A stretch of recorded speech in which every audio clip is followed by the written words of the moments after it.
Will our courageous yet unfortunate hero drown in the depths of an inhospitable frozen sea? Will he thaw out in time to prevent Toll from detonating the bomb? Will the general holiday in Omsk next year? Or Tomsk? Or perhaps both? What exactly is the difference between a mammoth and a hairy elephant?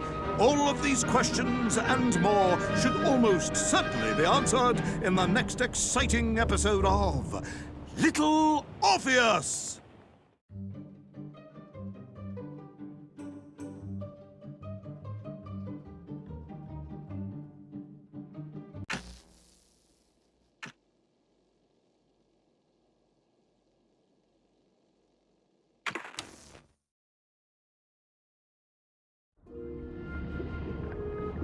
I thought I was doomed. But a miraculous thing happened, General. I could breathe. It must have been the helmet that was jammed onto my head. It was a strange and remarkable thing. Some might almost say beyond belief. A narrow-minded fool may indeed, General. But of course, you are no Durak. But even as I sank towards the floor of that lost ocean, my journey was about to take me to darker, stranger territory than ever before. And it happened like this.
Let me see if I have this correctly.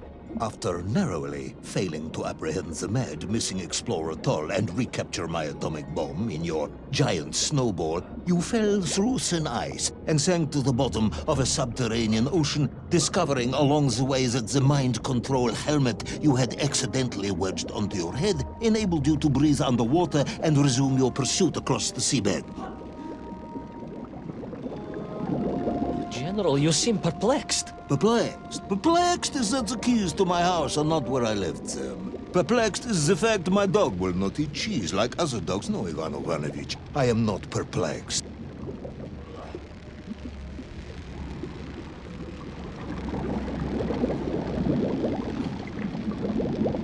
Intrigued, then, perhaps? I'm not sure intrigued is the correct term either. Enraged at being taken for a simpleton, now that, perhaps, is a better way of describing my current state of mind.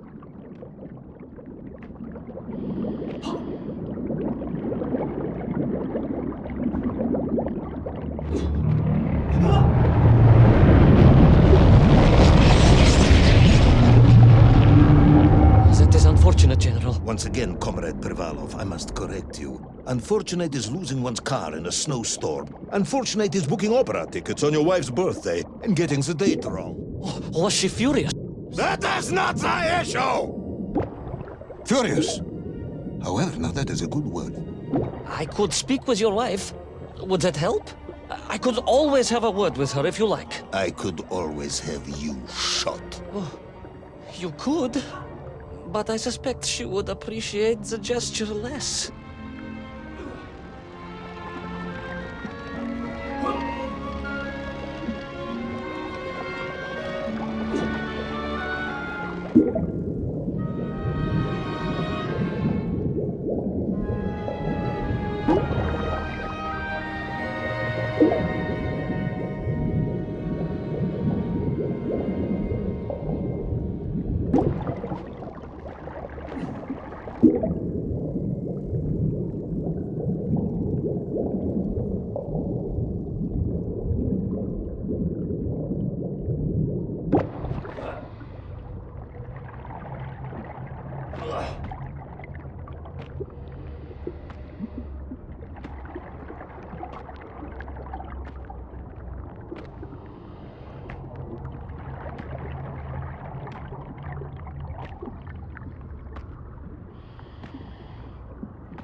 A kraken.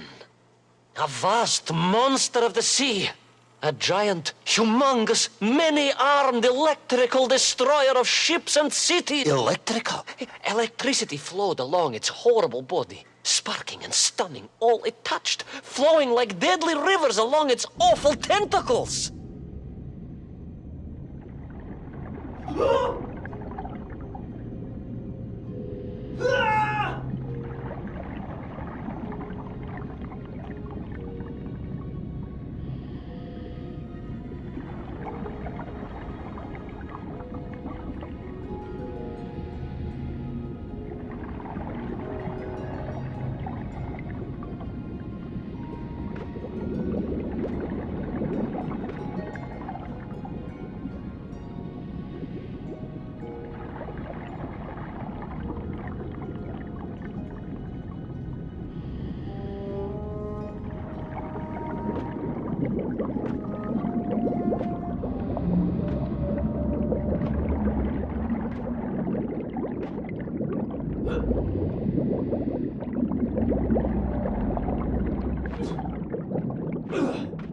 A sobering discovery.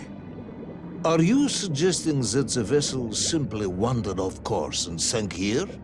That seems unlikely even by your standards. No, General, I only wished that were true. The mighty ship showed terrible scars, signs of having been grappled and torn asunder by some huge and terrible adversary. It is indeed strange and curious. I am troubled by this discovery. Might you almost be perplexed, perhaps? Don't push your luck.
I was stationed at Sydney Ostrif some years ago. I am only too aware of how easy it is for the imagination to create monsters when one is exposed to lonely and dark places. My men required constant monitoring. Much like my cousin Pavel. He was also stationed at Ostrov? No, he required constant monitoring. He was a devil for stealing eggs.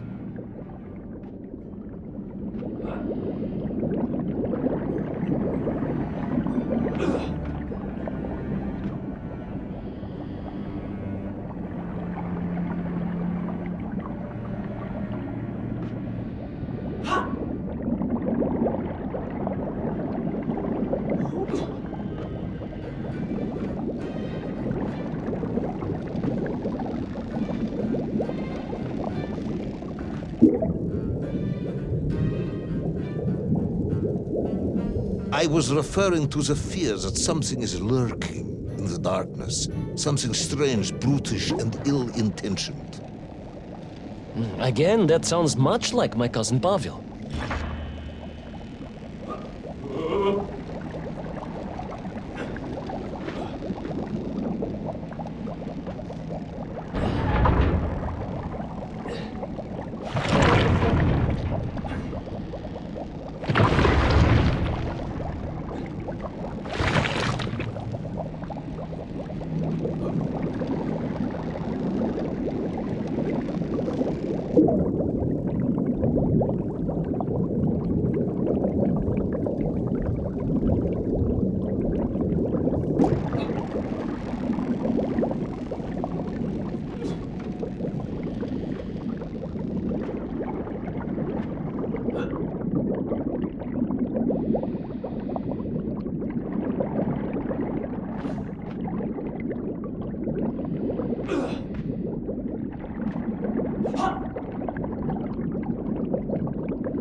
From that villain Toll. How clever of you to remember that.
But first, there was the issue of escape.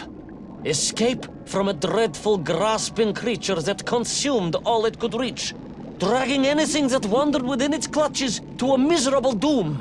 A hoarder of useless trophies and stolen goods.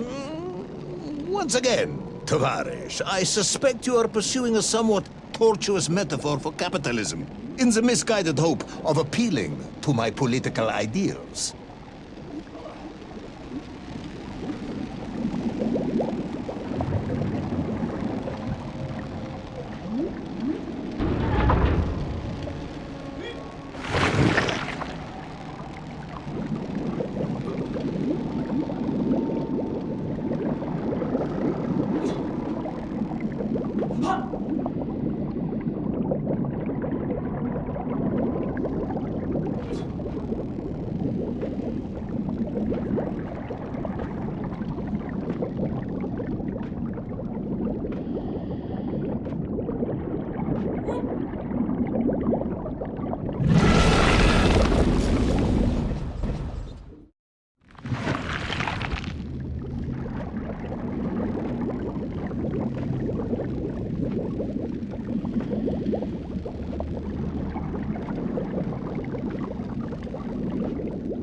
was like a mouse, General. A little mouse being toyed with by a terrible cat.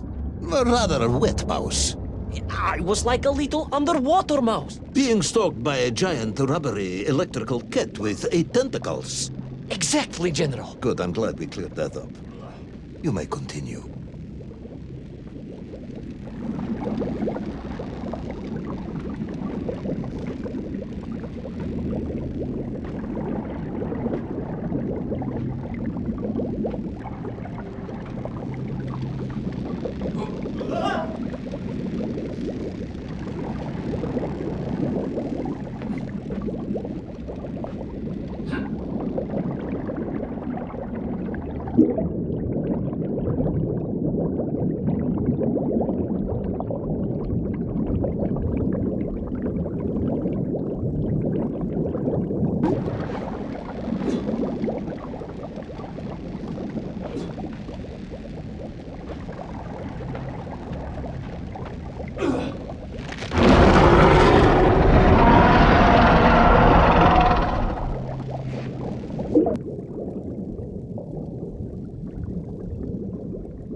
Submarines.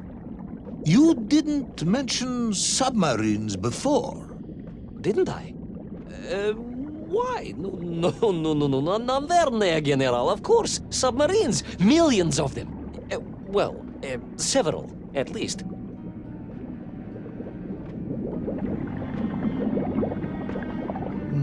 Any particular submarines? Did you see names? Numbers? General, have you lost a submarine? I am not at liberty to answer that question, as you well know. Well, General, losing one's car in a snowstorm is unfortunate, as you say. But to lose a whole submarine, that could be considered careless.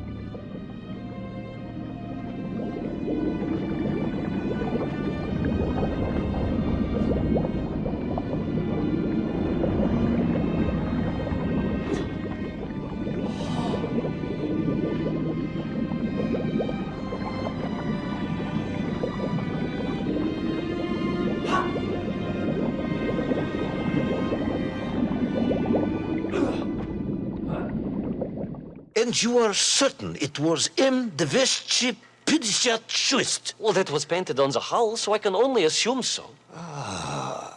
I think I know where this dismal story is going next. You somehow miraculously brought the remaining closed cycle engine online, flooded the torpedo tubes, dispatched the Kraken with one shot, and triumphantly surfaced. No, General, that is not what happened at all. I did indeed make my way to the torpedo tubes, but for a very different purpose. After all, history has taught us that atomic power is not to be toyed with. Much like tired, impatient generals, perhaps. Particularly the perplexed ones. Indeed, General. Or like dogs that will eat no cheese.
determined yet disorientated hero end his days as socialist sushi? Will his daring exploits be cut tragically short by vengeful calamari? Will the general's wife ever forgive him for missing Ruslan and Lyudmila? And just how many eggs did Pavel steal, and where did he keep them? All of these questions and more may or may not be answered in the next exciting episode of Little Orpheus!